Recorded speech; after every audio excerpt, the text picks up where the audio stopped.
James Quilligan has been an analyst in the field of international economic development since 1975.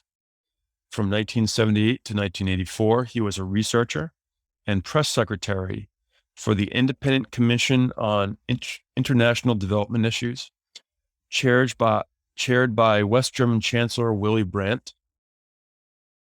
Since then, Quilligan has served as an advisor and writer for leaders, governments, and economic institutions in more than 50 countries. He is presently managing director of Economic Democracy Advocates, which promotes equitable and sustainable resource management. James, thank you so much for being here. Thank you. I've really been looking forward to this for a long time. We began to plan this about a year and a half ago. I'm really delighted to be part of this conference.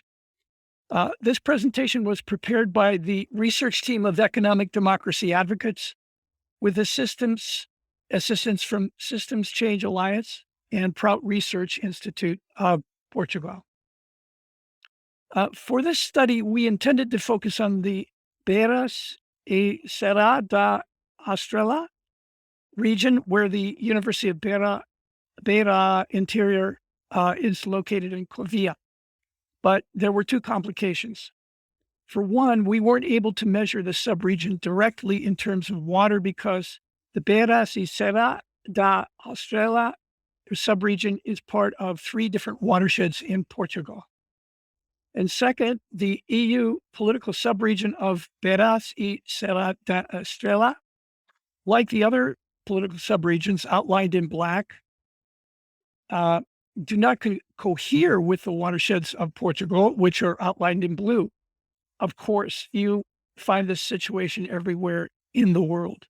Political structures in a region diverge significantly from their natural bioregions. But it wasn't always this way. To consolidate economic trade in seaports and along rivers, political and economic units were once roughly aligned with the watersheds in many nations. But it has never been the goal of any nation to create political districts or regional markets to manage their bioregions within the constraints of ecology. But now, as populations grow and resources decline, and climate change is making socio-political economic conditions more fragile, the present administrative districts across the world are incapable of managing their bioregions. This must change. EDA is committed to studying political eco-districts because they conform fairly closely with the scale of our bioregions. Although we weren't able to focus exclusively on Beiras e Serra da Estrela, we have prepared a study of food and water sustainability in all of Portugal in terms of political districts and watersheds. Specifically, we want to know the extent to which each bioregion can sustain its supplies of food, water, and energy to support its human population. More broadly, we want to know how to organize society within a bioregion to enhance the equitability and sustainability within that region. Of course, there are various ways to define a bioregion. After a few years of research, we determined that watersheds align best with the relevant political districts, which could have some bearing on the management of the watershed. This is something that nations and corporations are not measuring today. By definition, an ecosystem is an area in which the organisms get their needs met from within that area. The carrying capacity of an ecosystem is a self-organizing principle between a species and its environment. We recognize this as an optimal condition in nature, the extent to which a bioregion can sustain its supplies of food, water, and energy to support human life. We're focused on human life. We recognize that life exists in many other forms. However, the focus of our study is on people.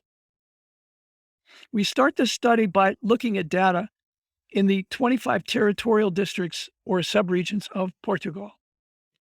These subregions were designated by the European Union in 2003 to collect statistical information and do not conform with Portugal's own administrative districts.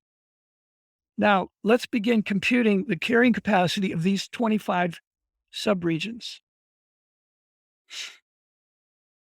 As populations grow and resources decline, as mentioned, we have to examine carrying capacity from this perspective. We begin with the population of each region.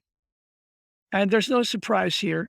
The highly urbanized areas have the largest population, particularly Porto at 1.7 million and Lisboa at 2.9 million people.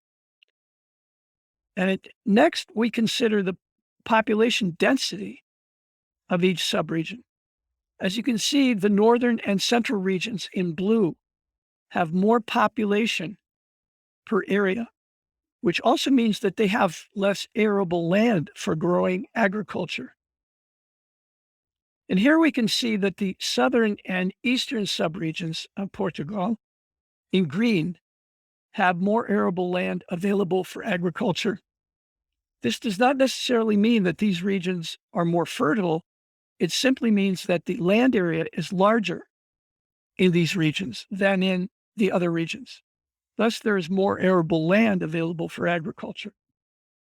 And now we determine the amount of population that can be fed from the kilograms of food that are grown in each subregion. Here we see that the eastern and southern regions of Portugal, in green and dark green, can support more people with the kilograms of crops they produce than the regions to the northwest. Next, we determine the carrying capacity for food, which is the purpose of our study. Now, here's the rule of thumb.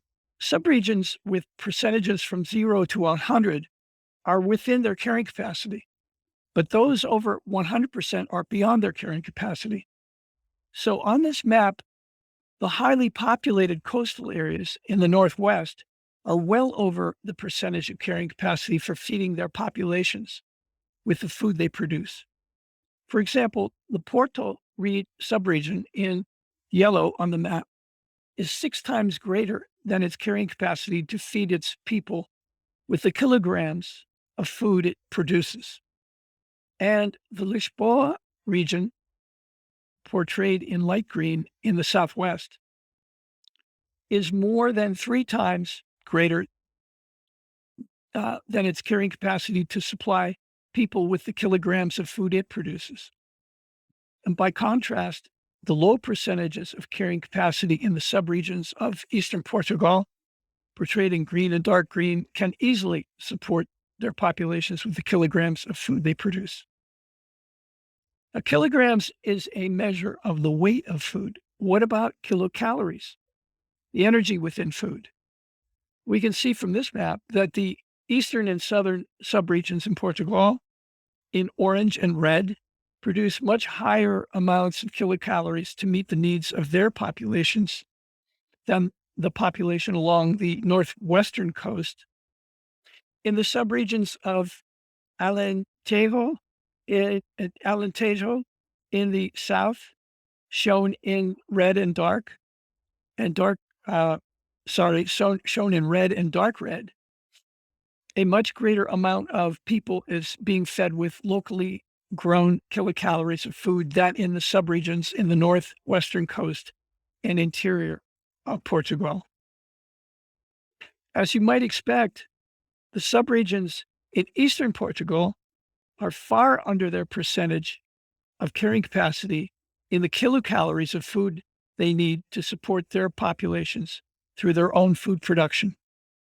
But some of the metropolitan areas on the west coast are well over their percentage of carrying capacity for consuming the food they produce. For example, the Porto subregion in yellow on the map is 4 times over its carrying capacity to feed its people with the kilocalories of food it produces.